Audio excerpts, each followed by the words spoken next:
Bonjour, c'est Queen sur Image Agence. Donc, un gros bisou à mes Kings Royales et à mes Queens Royales. C'est toujours un plaisir de vous faire une vidéo. Merci aussi à tous les nouveaux abonnés qui se sont rajoutés à la communauté. Donc, c'est toujours un plaisir de voir qu'il y a des gens qui apprécient, qui laissent des commentaires positifs. Vraiment, ça me fait chaud au cœur. Aujourd'hui, on va parler de Assa Traoré, parce que jusqu'à là, je n'avais pas fait de vidéo. Donc, Assa Traoré, c'est une jeune fille qui est née en janvier 1985 à Paris. Elle est militante antiraciste. Donc, Assa Traoré, elle est française. Elle est sœur d'Adama Traoré, mort après son interpellation par des gendarmes. Elle est fondatrice du comité Vérité et Justice pour Adama et Mille et pour toutes les violences policières. Donc, à l'heure d'aujourd'hui, que ça soit sur les médias, voilà, donc on assiste à une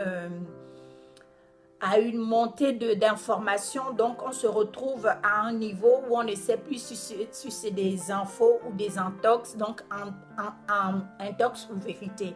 On va parler de tout ça aujourd'hui par rapport au cas d'Adama, parce que là, les gens mettent tellement d'informations sur les médias, on ne sait même plus. Enfin, il y a tellement de choses qui se disent. Donc, c'est de ça. Sinon, c'est parti. Intox ou vérité? L'affaire Adama Traoré en 4 points. Depuis la mobilisation du 2 juin pour réclamer la vérité sur l'affaire Adama Traoré, une guerre de communication bat son plein et brouille la réalité du dossier. En fait, il y a tellement d'informations, tu ne sais même plus où mettre la tête. 4 ans après la mort d'Adama Traoré en juillet 2016, interpellé par les gendarmes dans le Val d'Oise, le combat de cette famille n'a jamais été autant médiatisé. C'est bizarre, hein? C'est maintenant qu'on en parle vraiment, mais vraiment, cette affaire date de juillet 2016. C'est incroyable. Donc, le combat de cette famille n'a jamais été autant médiatisé. Donc, on est tous, en tant que public, enfin, en tant que personne qui suit de près, de loin cette histoire, on est noyé dans l'opinion publique, dans la masse. Il y a tellement une masse d'informations. On ne sait plus au fait ce qui est une intox ou ce qui est une vérité, parce qu'il y a des choses qui se disent sur les médias en ce moment. Franchement, c'est abusé.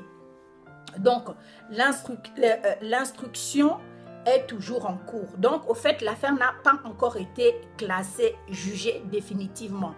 Une expertise avait été ordonnée par les juges et ces juges-là avaient dû sculper au fait les gendarmes. Après, les parents ont contredit cette expertise, donc par un rapport médical réalisé à la demande de la famille. Donc, un courrier rendu public vendredi 2 juin indique qu'il est nécessaire de passer un accord entre M. Traoré et les gendarmes interpellateurs. En fait, c'est juste pour qu'on puisse au fait comprendre vraiment, pour que le père, parce que ce qu'on oublie, c'est que c'est quand même l'enfant de quelqu'un qui est mort. Parce que quand tu entends au fait certains médias, certaines personnes, tu as l'impression en fait qu'on parle de quelqu'un. C'est quand même, la famille a droit à savoir juste ce qui s'est réellement passé. Mais le problème, vu que c'est depuis 2016 que cette affaire traîne, ça veut déjà dire que c'est bizarre. Parce que justice devait être faite depuis tout ce temps-là. Mais il y a tellement de zones d'ombre au fait. Pour moi, personnellement, j'ai comme l'impression qu'il y a des zones d'ombre. Parce que de toute façon, il y a tellement d'informations. La réaction aussi des policiers, ils font bloc et tout. En fait, les gens veulent juste savoir au fait ce qui s'est passé. Mais j'ai comme l'impression que peut-être qu'on ne saura vraiment pas réellement ce qui s'est passé. Au moins, même si l'opinion publique ne sait pas réellement ce qui s'est passé, au moins aux parents, juste aux parents, pour qu'ils puissent être peut-être apaisés. Bon, moi, c'est juste mon point de vue. Hein. Pour qu'ils puissent juste être apaisés, c'est parce que c'est quand même leur fils qui est mort et c'était un jeune homme. Donc, il n'avait pas encore la trentaine, il avait la vingtaine. Donc, il veut juste comprendre ça. Donc, les gens qui commencent à prendre ça pour amener ça dans un autre débat, enfin, je trouve que chaque parent aimerait savoir au fait ce qui s'est passé par rapport à son enfant. C'est quand même en tant que parents, on est tous inquiets quand nos enfants sortent, quand nos enfants rentrent. Et puis, tout généraliser aussi, ce n'est pas bien. Que ce soit du côté des gendarmes, que ce soit du côté des victimes.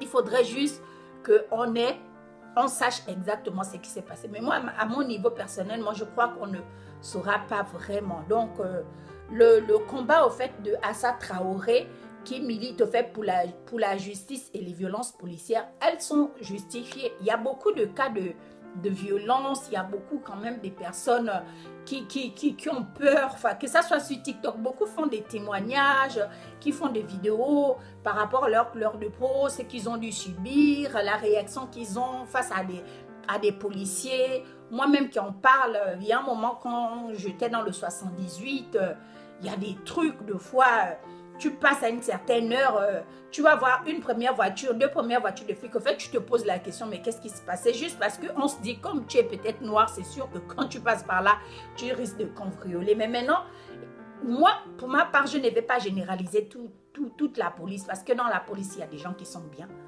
C'est comme dans la vie, il y a des gens qui sont bien. C'est comme... il faut pas tout généraliser, au fait. Il y a quand même des policiers qui sont bien. Il y a aussi des policiers qui rentrent peut-être dans la police pour juste manifester leur racisme.